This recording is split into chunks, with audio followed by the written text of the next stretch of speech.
சுச்சக்கரவரதாச்சாரியம் சுத்தசத்வகுருத்தமம் ஸ்ரீநிதிராகவம் வந்தே ஹ்யபார கருணாகரம் கவிதாஜித கல்லோலி கன்யகா காந்தவக்ஷசே கருணாதி குணாட்யாய கமலாநிதயே நமஹ. ஸ்ரீ சங்கரா டிவி நேயர்களுக்கு நமஸ்காரம். புன்னகை ராமாயணம் யுத்தஸ்பந்தம் 7வது ஸ்லோகத்தை இன்றைய தினம் நாம் காண உள்ளோம். இப்போ காட்சி என்னன்னா, விபீஷணன்ட்ட 7 கடுக்கா வைத்தியம் மாதிரி ராமன் கேட்டான். விபீஷணன் சொன்னான், கடலை தாண்ட வேண்டும் என்றால் இந்த கடலுக்கு அரசனான சமுத்திரராஜனிடம் சரணாகதி செய் என்றான். அதனால இன்றைக்கும் திருப்புல்லானியில தர்பசயன பெருமாள்னு ராமனை சேவிக்கிறோம். அந்த திருப்புல்லானி கரையில், சேது கரையிலே கருணை அங்கடல் கிடந்தனன் கருங்கடல் நோக்கி என்னும்படி கருங்கடலை நோக்கி கருணைக்கடலாகிய ராமன் சரணாகதி செய்து 3 நாள் காத்திருக்கிறான். அஞ்சலிம் பிராங்முக கிருத்வா பிரதிசிஷ்யே மகோததேகே என்று வால்மீகி பகவானுடைய ஸ்லோகம். இப்படி ராமன் காத்திருந்தாலும் கூட சமுத்திரராஜன் 3 நாள் ஆகியும் வரல. அதனால ராமன் என்ன பண்ணானா, விபீஷணனை கூப்பிட்டான். சாப்பமானய சௌமித்ரே, கொண்டு வாப்பா, என்னுடைய வில்லை கொண்டு வா. ஷரான் ஆசி விஷோபமான், என்னுடைய பாம்பு போல் நெருப்பை கக்கக்கூடிய, விஷத்தை கக்கக்கூடிய என்னுடைய பானங்களை கொண்டு வா. நான் என்ன பண்ண போறேன்னா, சாகரம் சோஷயிஷ்யாமி, என்னுடைய பானங்களால், நெருப்பை உமிழும் பானங்களால் கடலை வற்றச் செய்கிறேன். பத்பியாம் யாந்து பிளவங்கமாக, வானராள்லாம் இறங்கி நடந்தே போயிடலாம். இப்போது கடலை வற்றுவிக்க போகிறேன்னு ராமன் வில்லம்ப கையில எடுத்தான். எடுத்ததும் சமுத்திரராஜன் ராமன் திருவடியில வந்து விழுந்துட்டானாம். இதுதான் கரெக்டான காட்சிங்கிறார் வில்லூர் சுவாமி. ஏன்னா ராமன் சமுத்திரராஜன்ட்ட போய் சரணாகதி பண்ணுவதுங்கிறது முறை கிடையாது. சமுத்திரராஜன் தான் ராமன்ட்ட வந்து சரணாகதி பண்ணணும். அவன் தான் ஒன்னும் கைமுதல் இல்லாதவன். ராமன் எல்லாம் வல்லவன். அப்ப அவன் தானே ராமன் காலில் விழணும். அது கரெக்டா நடந்தது. அதுதான் 7வது ஸ்லோகம். அந்த நேரத்தில் ராமன் பூத்த புன்னகையை ரசிக்க உள்ளோம். உங்கள் உள்ளத்திலும் இல்லத்திலும் எழுந்தருளியிருக்கும் சீதாராமர்கள் முன்பு யுத்தஸ்பந்தம் 7வது ஸ்லோகம். கங்கா மங்கள சூத்திரமேவ பவதஹ சக்ஷுஷ்பதேன்யஸ்ய தத் வார்த்திஸ்வாம் சரணம் ஜகாம பகவன் கோத்ர பிரபன்னோந்ததஹ தண்டோஸ்மா இதி கல்பிதோஸ்ய ரிபுஷு பிராப்தாஸ்பதோ பூத்ததா லீலாம் சிந்தயதஸ்தவேதி பகவன் வக்திரேகி மேதத் ஸ்மிதம் என்பது ஸ்லோகம். இப்போ என்னாச்சான், இல்லூர் சுவாமி வர்ணிக்கிறார். ராமா, நீ எப்ப கையில வில்லம்பை எடுத்து கடலை வற்ற செய்கிறேன்னு சமுத்திரராஜன் மேல பானம் போடுறேன்னு கிளம்பினியோ, அவன் பயந்துட்டான். அதுவரை நயமா பேசினப்போ வரல, இப்போ பயந்துட்டான். பயந்தவன் என்ன பண்ணான்னா, கங்கா மங்கள சூத்திரமேவ பவதஹா சக்ஷுஷ்பதேன்யஸ்ய தத், சமுத்திரராஜன் சரணாகதி பண்ணும்போது தனியா வரலையாம், தன்னுடைய மனைவிகளை எல்லாம் அழைச்சுன்னு வந்தானோ. சமுத்திரராஜனின் மனைவிகள் யாருன்னா, கங்கை, யமுனை, சரஸ்வதி, நர்மதை, சிந்து, காவிரி, இது போன்ற புண்ணிய நதிகள்லாம் இருக்கு பாருங்க. நதிகள் எல்லாம் கடலுக்கு மனைவின்னு சொல்லுவா. ஏன்னா நதி எங்கே போகிறதுனா கடலை தேடி. அதனால கடல் தான் கணவனாம், நதிகள்லாம் கடலுக்கு மனைவியாம். இவன் சமுத்திரராஜன் இல்லையா, அதனால தன் மனைவிகளான நதிகளை எல்லாம் கூட அழைச்சுன்னு வரானாம். மனைவிகளோடு குடும்பத்தோடு வந்து சரணாகதி பண்றேன்னு வந்தானாம். அதுலயும் யார முன்னிறுத்தினானா, கங்காதேவிய முன்னிறுத்தினானாம். ஏன்னா ஒரு வகையில் கங்கை ராமபிரானுக்கு உறவுக்காரி. ஏன்னா ராமனுடைய குல முன்னோராக சூரிய வம்சம் இக்ஷ்வாக்கு குலத்திலே பிறந்த பகீரதன் என்ற மன்னர். அந்த பகீரதன் தான் கங்கையை பூமிக்கு கொண்டு வந்தார். அதனால கங்கையை பகீரதனுடைய குழந்தை பாகீரதின்னு சொல்ற வழக்கம் உண்டு. ராமனை எப்படி தசரதன் பிள்ளை தாசரதின்னு சொல்றோமோ, அது போல கங்கையை பகீரதனுடைய மகள் பாகீரதிங்கிறோம். அதனால ஒரு வகையில் பார்த்தா ராமனுக்கு கொள்ளுப்பாட்டி முறையில இருப்பா அந்த கங்காதேவி. ஏன்னா பகீரதன்கிறவன் ராமனுக்கு ரொம்ப குல முன்னோர். அவனுக்கு மகளாக பிறந்தவள் தான் கங்கை என்று சொல்லக்கூடிய வழக்கம். பகீரதன் பூமிக்கு கொண்டு வந்ததால அப்படி சொல்கிறோம். அதனால சமுத்திரராஜன் கெட்டிக்காரன் என்ன பண்ணானா, ராமனுக்கு கொள்ளுப்பாட்டி முறை தானே கங்கை, அதனால அவளை முன்னாடி நிறுத்தி கங்கையை, வெறும் கங்கை அல்ல, கங்கா மங்கள சூத்திரமேவ, அந்த கங்கையின் கழுத்துல திருமாங்கல்யம் இருக்கு இல்லையா, அந்த மங்கள சூத்திரமாகிய திருமாங்கல்யம் அது ராமன் கண்ணில் பவதஹா சக்ஷுஷ்பதே நியஸ்யதத், ராமா உன் பார்வையிலே கங்கையினுடைய திருமாங்கல்யம் தெரியும்படியாக அவளை முன்னிறுத்திட்டு சமுத்திரராஜன் வந்தானா.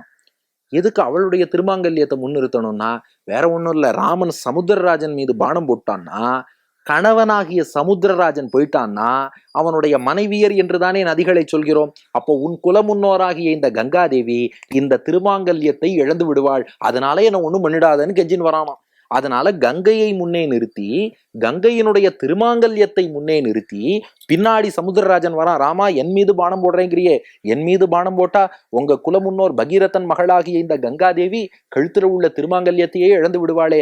வேண்டாம் வேண்டாம், கங்கா மங்கள சூத்திரமேவ பவதா சக்ஷுஷ்பதே நியஸ்ய தத். உன் கண் பார்வையிலே அவளது மங்கள சூத்திரம் தெரியும்படியாக வார்திஸ்துவாம் சரணம் ஜகாம பகவன்னு, இப்படி வார்த்தி அந்த கடலாகிய சமுத்திரராஜன் கடலரசன் உன் திருவடியில வந்து சரணாகதி பண்ணான். இப்ப வில்லூர் சுவாமி கேட்டார், கோத்திர பிரபன்னோந்ததா, அப்ப உண்மையான சரணாகத்தன் யாருன்னார். இப்ப நீ போய் சமுத்திரராஜன்ட்ட சரணாகதி பண்றேன்னு ராமா, அது நியாயமா?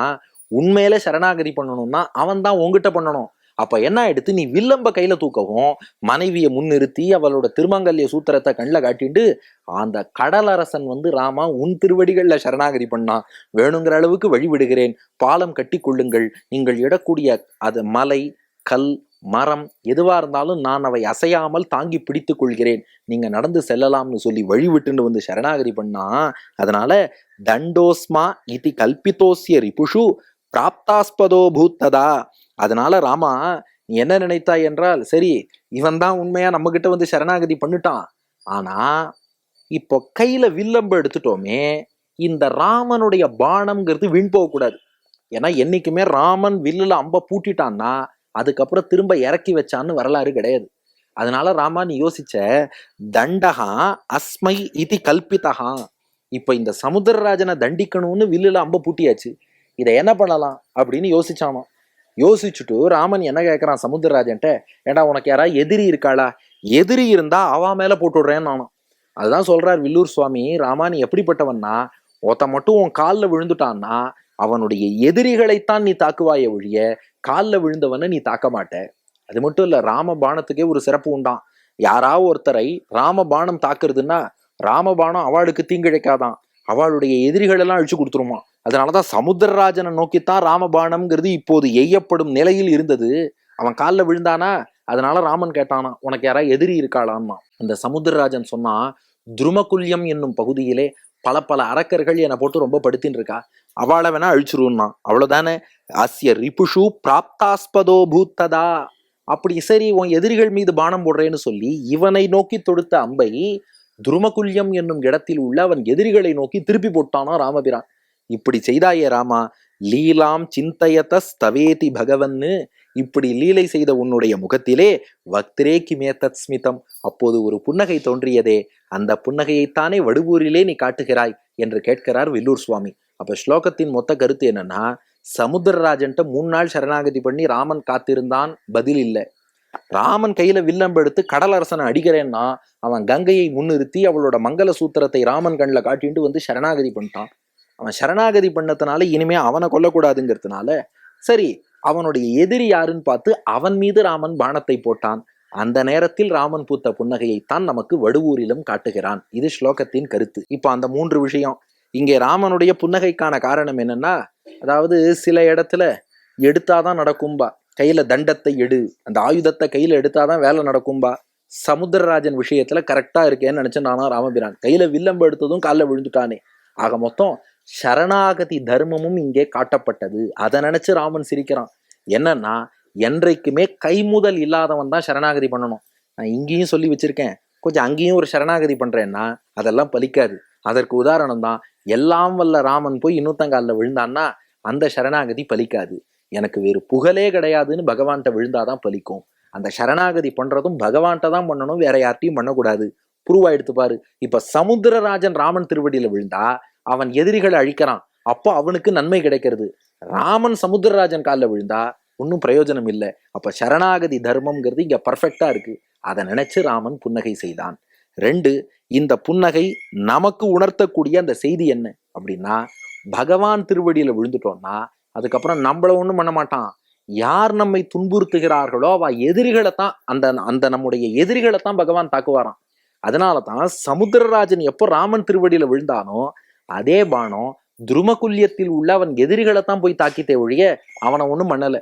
அதனால நம்ம காலில் விழுந்துட்டா பகவான் நம்மள ஒன்றும் பண்ண மாட்டான், நம்மை துன்புறுத்தும் நம் பாபங்களை அழித்து கொடுப்பான் என்பது இது உணர்த்தக்கூடிய செய்தி. இனி 3வதாக, இதை ரசிக்கும் அன்பர்களுக்கெல்லாம் என்ன பலன் அப்படின்னா, வாழ்க்கையில் வரும் தடைக்கற்கள் கூட படிக்கற்களாக மாற வேண்டும் என்றால், வர தடையே அப்படியே நமக்கு ஒரு படியாக மாறி வாழ்க்கையில் முன்னேற உதவ வேண்டும் என்றால், வாங்கோ சீதாராமர்கள் முன்பு இந்த ஸ்லோகத்தை சேவிப்போம். கங்கா மங்கள சூத்திரமேவ பவதச்சக்ஷுஷ்பதேன்யஸ்ய தத் வார்த்திஸ்வாம் சரணம் ஜகாம பகவன் கோத்திர பிரபன்னோந்ததः தண்டோஸ்மா இதி கல்பிதோஸ்ய ரிபுஷு பிராப்தாஸ்பதோ பூத்ததா லீலாம் சிந்தயதஸ்தவேதி பகவன் வக்திரேகி மேத்தத் ஸ்மிதம் என்று தினமும் சொல்லி வருவோம். தடைக்கற்கள் எல்லாம் படிக்கற்களாகும். நன்றி, வணக்கம்.